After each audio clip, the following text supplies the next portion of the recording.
लाखों में एक हूँ बन लाखों में एक तू, लाखों में एक हूँ बन लाखों में एक तू। लाखों लाख है भारतवासी, मैं लाखों में एक हूँ। शिक्षा की एक बात सुनाऊं, थोड़ा थोड़ा सुन ले तू। लाखों लाख है भारतवासी, मैं लाखों में एक हूँ। सुन ले मेरी बात जरा और हो जा मेरे संग तू।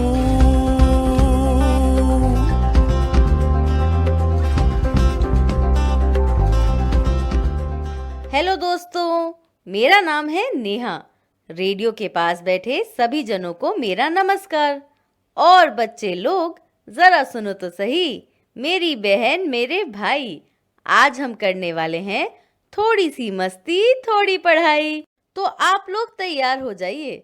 हमारा प्रोग्राम कुछ आधे घंटे का है, जिसमें हम आपको सुनाएंगे कुछ कहानियाँ, खेलेंगे कुछ खेल, सुनेंगे एक बाल गीत, एक अंग्रेजी कविता।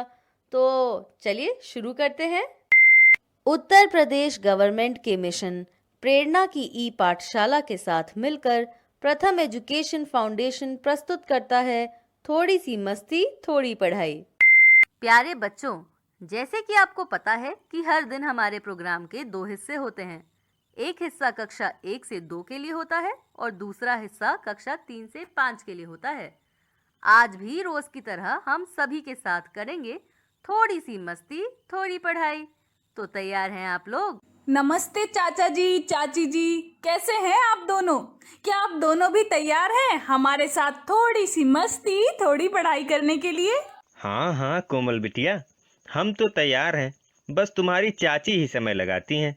जरा पूछो तो वो क्या कहती हैं। तुमका तो हमरी कमी ही नजर आवत है।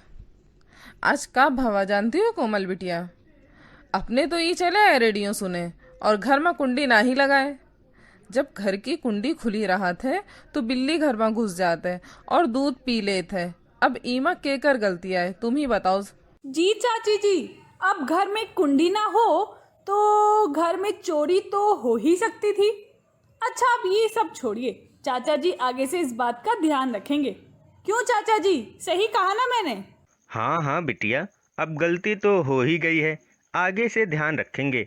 आलिया की अम्मा, हमें बच्चों से बात करना अच्छा लगता है, इसलिए जल्दबाजी में बाहर आ गए थे रेडियो लेकर।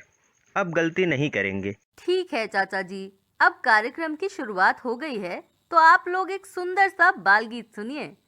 इस बाल गीत को पढ़कर सुनाया है देवयानी प्रसाद जी ने। बच्चों सड़क पार जब जाना, बच्चों सड़क पार जब जाना, इतनी बात ध्यान में रखना, इतनी बात ध्यान में रखना। पहले अपने दाएं देखो, पहले अपने दाएं देखो, फिर तुम अपने बाएं देखो, फिर तुम अपने बाएं देखो, फिर से देखो दाएं बाएं, फिर से देखो दाएं बाएं। घर जो मोटर गाड़ी आई, तुम तभी रुक जाना भाई। घर जो मोटर गाड़ी आई, तुम तभी रुक जाना भाई। सड़क संभल कर करना पार, सड़क संभल कर करना पार। कहलाओगे तुम होशियार, कहलाओगे तुम होशियार। तो कैसा लगा ये बाल गीत? बताइए चाची जी, आप कुछ बताना चाहती हैं? वाह, बाल गीत तो बहुत ही बढ़िया और जानकारी देने वाला रहा। कोमल बिटिया, सुनकर मजा आएगा। वाह, हमहू अब सड़क ध्यान से पार करबे, नियम का पालन करी के। हाँ आलिया की अम्मा, सड़क को पार आराम से और अपने दाएं बाएं देख कर ही करना चाहिए, नहीं तो एक्सीडेंट हो सकता है। अरे हमसे ज्यादा तो तुम का जाए के पड़ते घर से बाहर, तुम हो ध्यान रखियो। और रेडियो सुनने वाले बच्चा लोग, तुम लोग सड़क तनिक ध्यान से पार करियो। भाई, वो कहावत है ना, सावधानी हटी दुर्घटना घटी। बात तो सही कहते हैं चाचा जी। ये बाल गीत बहुत ही अच्छा था। अब इस बाल गीत के आगे क्या करना है, इस बारे में कोई बताएगा या नहीं? ईमा कौन सोचने वाली बात है बिटिया, अब तो एक बढ़िया सा खेल खेला जाइए। और का मैं एक खेल करवाता हूँ, शायद तुम लोगों को पसंद आए। अरे अरे, रुकिए रुकिए चाचा जी, पहले मुकेश से तो मिल लीजिए। आज ये भी हमारे साथ थोड़ी सी मस्ती, थोड़ी पढ़ाई करने के लिए आए हैं। आओ आओ मुकेश बेटा, स्वागत है तुम्हारा। आज हम लोग खेलेंगे एक अनेक खेल। पहले समझो कि हमें ये खेल खेलना कैसे है। अगर किताब एक हो तो हम लोग बोलते हैं किताब, और एक से ज़्यादा किताब हो तो बोलते हैं किताबें। अब आप बताओ कि कापी अनेक हो तो हम क्या बोलेंगे? चाचा जी, अनेक कापी के लिए हम कापियां बोलेंगे। शाबाश मुकेश बेटा। कोमल बिटिया, हमारे एक शब्द तुम्हारे लिए आए। जरा ई बताओ कि रानी का अनेक शब्द में कैसे बोलियो? चाची जी, अनेक के लिए हम बोलेंगे रानियां। अगर अकेल है तो घड़ी अनेक के लिए का हुई है? हम सबसे तो पूछ लिए, लेकिन तुम खुद तो बताए ही नहीं। बताइयो का? अरे इसमें कौन सी बड़ी बात है, बता देते हैं। अनेक के लिए बोलेंगे घड़ियाँ। अब मैं ये खेल समझ गया हूँ। अनेक रोटी के लिए क्या रोटियां ही बोलेंगे? हाँ, बिल्कुल सही समझे हैं आप मुकेश।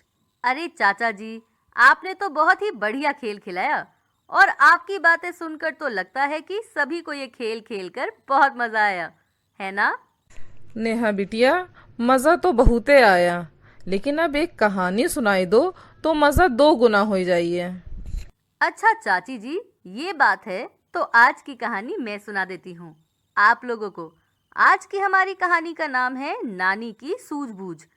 कहानी की लेखिका है अलका रनाडे जी, और इस कहानी को पढ़कर सुनाया है तृप्ति बिटिया ने।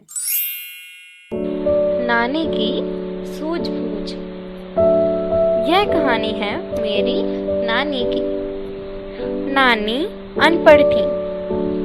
माँ का सबसे छोटा भाई नन्हा शिशु था तब की बात है।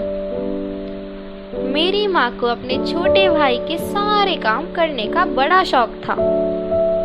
एक दिन माँ ने छोटे चम्मच में दवाई भरकर नानी को दी। कोई काढ़ा था। नानी चम्मच शिशु के मुंह में डालने वाली ही थी। अरे यह क्या है? हमेशा वाली गंध नहीं है। बोतल लाओ, कहाँ से ली तुमने? नानी ने बोतल देखी तो वह दवाई थी।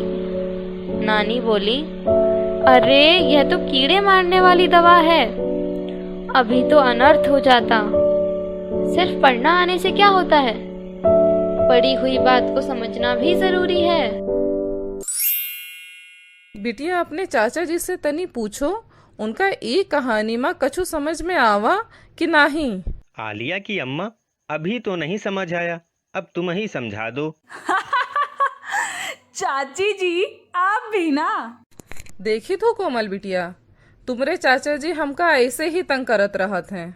मुकेश, जरा आप बताइए कि आपको ये कहानी कैसी लगी? दीदी, मुझे ये कहानी बहुत अच्छी लगी। हम अगर सूझबूझ से रहेंगे तो अपनी कई बिगड़ते काम बना सकते हैं। इस कहानी पर मेरे कुछ सवाल हैं जो मैं आपसे पूछना चाहती हूँ। जरा बताइए, इस कहानी में किसे काम करने का बहुत शौक था? दीदी, कहानी में नानी की बेटी को अपने छोटे बेटे के सारे काम करना बहुत अच्छा लगता था। आलिया की अम्मा, एक सवाल मैं तुमसे पूछता हूँ, जरा बताओ, नानी को कैसे पता लगा कि दवाई कीड़े मारने वाली है? सवाल तो बहुत ही अच्छा पूछे हो। नानी को दवाई की खुशबू से पता लग रहा कि ये दवाई कीड़े मारने वाली आए। चाचा जी, अब आपसे मेरा सवाल है, नानी अगर दवा को नहीं पहचानती तो क्या होता? बिटिया, नानी की सूझबूझ से ही उसकी नाती की तबीयत बिगड़ने से बच गई, नहीं तो सब परेशान भी होते और एक दूसरे को कोसते सो अलग। कोमल बिटिया, तुम हमरे एक सवाल का जवाब दो। नानी तो अनपढ़ रहीन, पर ओका बिटिया तो पढ़ी लिखी रहीन, तब ई गलती कैसे हुई गवा? चाची जी, पढ़ी लिखी तो थी, लेकिन कभी कभी जल्दबाजी में बहुत सी गलतियां हो जाती हैं। इस कहानी में भी कुछ ऐसा ही हुआ था। कहानी के बारे में हमने बहुत कुछ जाना और समझा, लेकिन अब समय है हमारी आज की एक्सपर्ट से उनकी राय जानने का। हमारी आज की एक्सपर्ट हैं वाराणसी उत्तर प्रदेश से ममता जी। तो सुनते हैं उनके विचार उन्हें फोन लगाकर। हेलो ममता जी, कैसी हैं आप? आपको यह कहानी कैसी लगी? हेलो बच्चों, मेरा नाम ममता सोनकर है। मैं वाराणसी की रहने वाली हूँ। आज आपके द्वारा सुनाई गई कहानी हमें बहुत पसंद आई। आप लोगों ने भी कहानी सुनी होगी। इस कहानी में हमें यह बताया गया है कि किस तरह से नानी ने अपनी सूझबूझ का सही परिचय देते हुए अपने बेटे की जान बचाई। इस कहानी से हमें यह शिक्षा मिलती है कि हमें केवल पढ़ना लिखना ही जरूरी नहीं, बल्कि सही सूझबूझ और समझ की ज़रूरत है और सही ज्ञान की ज़रूरत है। आशा करते हैं कि आप सभी लोग यह कहानी सुनते रहेंगे और अपने बड़ों को भी प्रोत्साहित करेंगे यह कहानी सुनने के लिए। बाय बच्चों। आपका बहुत बहुत धन्यवाद अपने विचारों को इतनी सहजता के साथ हमारे समक्ष रखने के लिए। बहुत अच्छा लगता है जब हमें कहानी के बारे में एक्सपर्ट से नई नई जानकारियाँ प्राप्त होती हैं। कोमल बिटिया, कहानी सुनने और एक्सपर्ट से उनकी राय जान लेने के बाद अब समय हो गया है कक्षा 3 से 5 के बच्चों के साथ थोड़ी सी मस्ती और थोड़ी सी पढ़ाई करने का। तो चलिए शुरू करते हैं हमारे आज के कार्यक्रम का दूसरा भाग।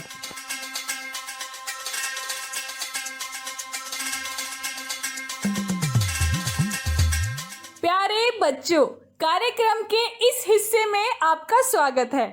आज हम नए खेल और नई कहानी के साथ फिर से हाजिर हैं। बिल्कुल सही बात कही है तुमने बिटिया, लेकिन ये बताओ आज के कार्यक्रम की शुरुआत कैसे करनी है? शुरुआत किसी खेल से करें या किसी कहानी से, या इंग्लिश की कविता पहले सुनने को मिलेगी? कोमल बिटिया, चाहे कहीं से भी शुरुआत कर दो। हमका तो हमरे कार्यक्रम का हर हिस्सा बहुत अच्छा लागत है। नेहा दीदी, मेरा मन आज कहानी सुनने को कर रहा है, तो अगर एक कहानी सुनने को मिल जाए तो अच्छा रहेगा। अच्छा मुकेश, चलो तुम्हारी बात मान लेते हैं और आज पहले एक कहानी ही सुना देते हैं। तो आज की कहानी का नाम है पटना कलम। अरे बिटिया, ये कौन सा नाम है कहानी का? पटना कलम? पटना तो शहर का नाम है। हाँ बिटिया, तुमरे चाचा जी तो सही कहते हैं। हमका भी पता है कि ई तो शहर का नाम आए। हाँ हाँ चाचा जी, अब आज की कहानी का नाम यही है। अब आप दोनों सोचिए और बताइए, अगर ये कहानी का नाम है तो कहानी में क्या हुआ होगा? कोमल बिटिया, मुझे तो लगता है ये पुराने समय के किसी राजा की कलम की कहानी होगी। और हमका ई लागत है कि ई कहानी में कोनो पुराने जमाने की बात कही गई हुई, तभी ई कहानी का नाम पटना कलम पड़ा हुई। मुझे लगता है ये कहानी कोमल ने पहले ही सुन ली है, तभी तो उसे इस कहानी के बारे में कुछ कुछ पता है। चलो अब हम लोग भी इस कहानी को जल्दी से सुन लेते हैं, फिर समझ में आएगा कि कहानी में वास्तव में क्या हुआ होगा। हमारी आज की कहानी का नाम है पटना कलम। कहानी को लिखा है मनोज कुमार चंचल जी ने और कहानी को पढ़कर सुनाया है तृप्ति ने। पटना कलम। वह दोनों बधैवास एसपी कार्यालय में घुसे और सामने खड़े संतरी को बताने लगे, पटना कलम खो गई, रपट लिखवानी है। संतरी ने दोनों को ऊपर से नीचे तक देखा, फिर कहा, सामने वाले कमरे में चले जाओ। कमरे में घुसे तो देखा कि साहब फोन पर बातें कर रहे हैं। जब बहुत देर तक साहब ने फोन बंद नहीं किया तो वे जल्दी जल्दी बोलने लगे, साहब पटना कलम खो गई, कोतवाली से आए हैं, वहां रपट नहीं लिखी गई। साहब ने बैठने का इशारा किया और फिर से फोन पर बात करने में मशगूल हो गए। साहब जरा जल्दी करें, उन दोनों में से एक ने विनती की। इस टोका टोकी को साहब बर्दाश्त नहीं कर पाए, चेहरा तमतमा गया। बैठिए, देख नहीं रहे मैं फोन पर बात कर रहा हूँ। दोनों ने एक दूसरे को देखा और सिर झुका लिया। साहब ने लंबी बातचीत करने के बाद फोन रखते हुए कहा, कलम खोने की रपट लिखाने आए हैं आप?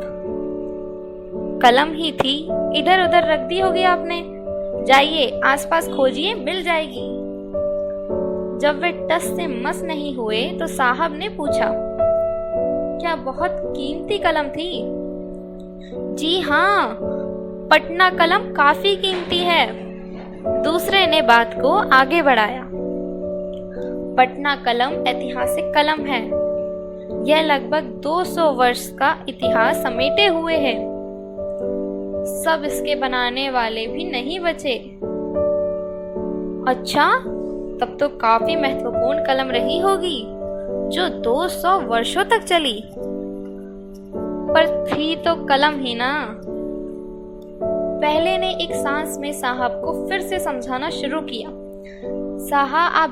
साहब, आप जिसे सिर्फ कलम समझ रहे हैं वह लिखने वाली कलम नहीं थी, बल्कि एक नायाब चित्र शैली थी पटना की, जिसमें यहाँ के जनजीवन, रहन सहन, रीति रिवाज, जन्म मरण आदि को चित्रों के माध्यम से दर्शाया जाता था। अच्छा, तो यह बात है। साहब को बात कुछ कुछ समझ में आने लगी। दूसरे ने बात को उत्साहपूर्वक आगे बढ़ाया। इस शैली के चित्रकार तुलिका से लेकर रंगों तक का निर्माण स्वयं करते थे। कागज, हाथी दांत और अभ्रक पर चित्र बनाते थे। लघु चित्रों में आम आदमी और उसकी रोजनाम चेप। साहब ने बीच में ही बात काटते हुए कहा, ऐसे कहिए ना कि चित्र खो गया है। बताइए, किस कलाकार का चित्र था? बहुत सारे कलाकार थे साहब। शुरुआत में हुलास लाल थे, फिर जयराम दास, झुमक लाल, फकीर चंद लाल, टुन्नी लाल, शिवलाल, शिवदयाल, मुकुंद लाल, गोपाल लाल, गुरु सहाय लाल, बन्नी लाल, कन्हैया लाल, जय गोविंद लाल, दक्षो बीबी, सोना कुमारी, बहादुर लाल, यमुना प्रसाद, महादेव लाल, ईश्वरी प्रसाद वर्मा। रुकिए, साहब हड़बड़ा कर बोले, इतने आदमी थे तब तो काम आसान हो गया। वह कैसे? इनमें से किसी एक को झट से पकड़ लीजिए और चट से एक चित्र बनवा लीजिए। मगर साहब, पहले ने कुछ कहना चाहा तो दूसरे ने रोक दिया। चुपचाप बाहर आकर दूसरे ने पहले को समझाया, मैंने तुमसे कहा था ना कि यहाँ आने से कोई फायदा नहीं। पटना कलम को वापस लाना साहब लोगों के बस की बात नहीं, हमको ही यह काम करना होगा। दोनों निकल पड़े ऐतिहासिक धरोहर को ढूंढने। सुना तुमने आलिया की अम्मा? मैंने तो पहले ही कहा था कि ये कहानी पुराने समय की होगी। हाँ, तुम्हारा अंदाज तो एकदम सही निकला।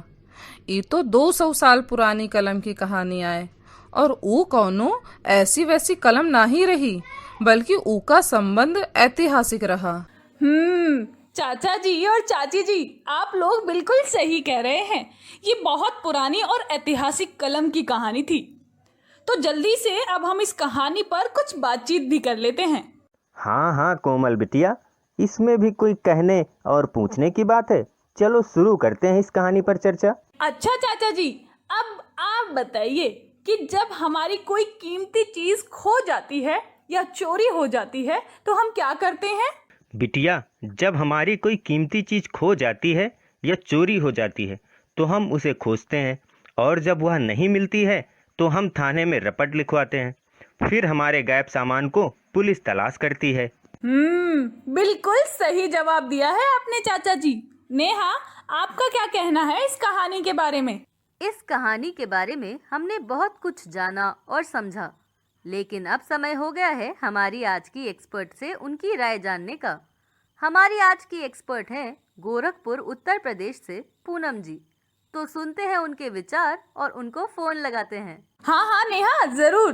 चलिए उनको फोन मैं लगाती हूँ। हेलो पूनम जी, कैसी हैं आप?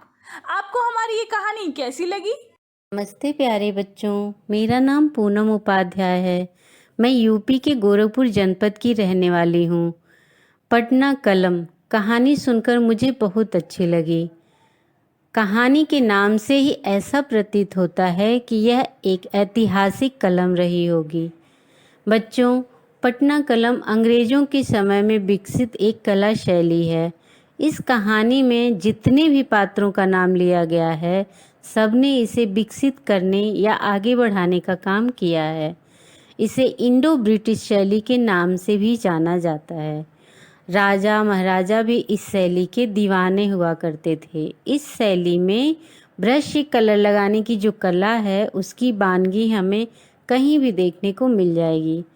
इस शैली में बनाए गए तस्वीरों के कुछ मतलब होते हैं। खास तौर पर त्रासदी से जुड़ी तस्वीरों को इस शैली के माध्यम से दिखाया जाता है, जो लोगों की कल्पना से परे होता है। इसलिए कहानी में दोनों लोग परेशान नजर आते हैं। आप सभी को मेरा सुझाव है कि आप लोग भी कला से जरूर लगाव रखें। ओके, बाय बच्चों। आपका बहुत बहुत धन्यवाद पूनम जी, अपने विचारों को हमारे साथ साझा करने के लिए। हमें हर रोज कहानी में एक्सपर्ट से नई नई जानकारियाँ प्राप्त होती हैं। अरे बिटिया, बात तो हम बहुते कर चुके हैं। अब हमार मन करता है कि कोनो अच्छा सा खेल खेला जाए। बिल्कुल चाची जी, आइए अब हम लोग एक अच्छा सा खेल खेलते हैं, जिसका नाम है क्या है लंबा क्या है गोल। अब आप लोग को किसी गोल और लंबे सामान का नाम बताना है। अरे वाह कोमल दीदी, तब आज भी खूब मजा आने वाला है खेल खेलने में। आज सबसे पहले मैं खेलूंगा। अच्छा मुकेश, तो शुरू करते हैं आपसे। क्या है लंबा क्या है गोल, जरा बताइए। लौकी है लंबी, कद्दू है गोल गोल। वाह मुकेश वाह, बहुत अच्छा बताया आपने। अब तो चाचा जी की बारी है। चाचा जी, जरा आप भी बताइए, क्या है लंबा क्या है गोल। मेरी लाठी है लंबी और तुम्हारी चाची की बिंदी है गोल गोल। अरे वाह चाचा जी, अब बारी है हमारी प्यारी चाची जी की। तो जरा चाची जी बताइए, क्या है लंबा क्या है गोल। बिजली का खंबा है लंबा और तुम्हारे चाचा जी के चश्मे के शीशे गोल गोल आए। कोमल दीदी, आज का खेल खेलकर तो मजा ही आ गया है। हाँ, आज तो वाकई मजा आ गया। अच्छा खेल भी खेल लिया, कहानी भी सुन ली। अब आगे बढ़ते हैं। नेहा भी हमारा इंतजार कर रही हैं। हम उनके पास जाते हैं, वो भी हमें कुछ सुनाने वाली हैं। हमको लगता है नेहा बिटिया आज हम लोगों को इंग्लिश की कविता सुनाने वाली है। क्यों नेहा बिटिया, सही कहा ना मैंने? हाँ चाचा जी, बिल्कुल सही समझे आप। तो चलिए सुनते हैं बहुत ही मजेदार वाली ये इंग्लिश राइम।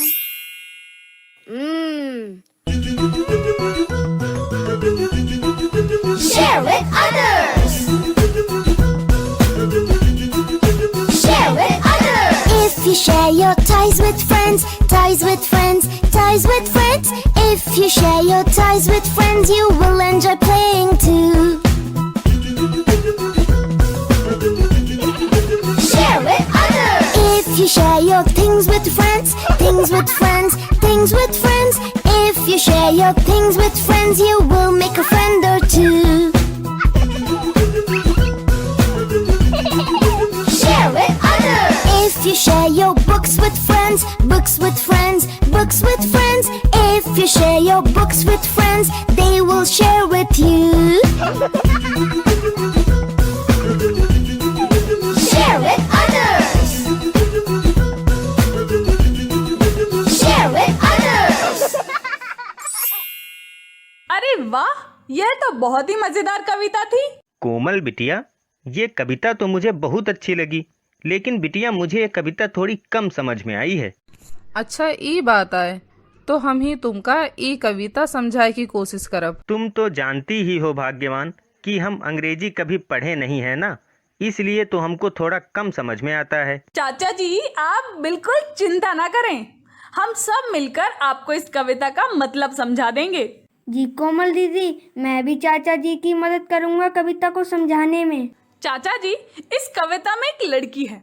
वह लड़की हमें बता रही है कि हमें अपने खिलौने, अपनी चीजें और किताबें सभी कुछ दोस्तों के साथ शेयर करना चाहिए, क्योंकि हमारे दोस्त और हम मिलकर काफी मजे करते हैं और बहुत सारी चीजें करते हैं।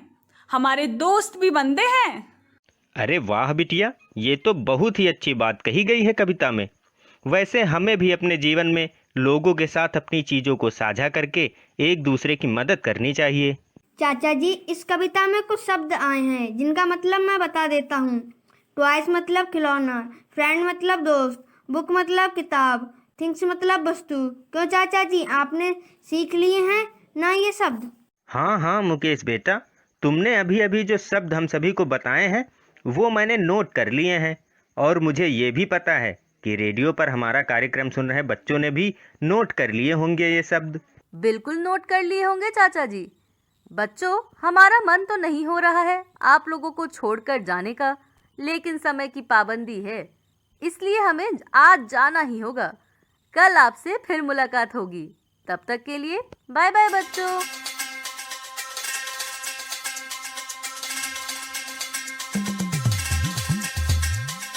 लाखों में एक हूँ बन लाखों में एक तू, लाखों में एक हूँ बन लाखों में एक तू।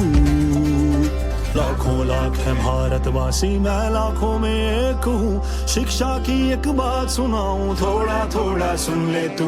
लाखों लाख है भारतवासी, मैं लाखों में एक हूँ। सुन ले मेरी बात जरा और हो जा मेरे संग तू।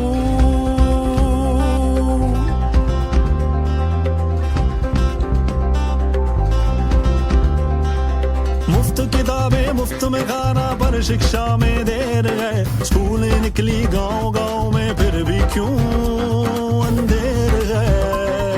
मुफ्त किताबें मुफ्त में खाना, पर शिक्षा में देर है। स्कूलें निकली गांव गांव में, फिर भी क्यों अंधेर है।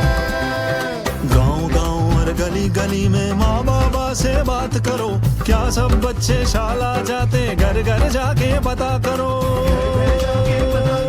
लाखों में एक हूँ बन लाखों में एक तू।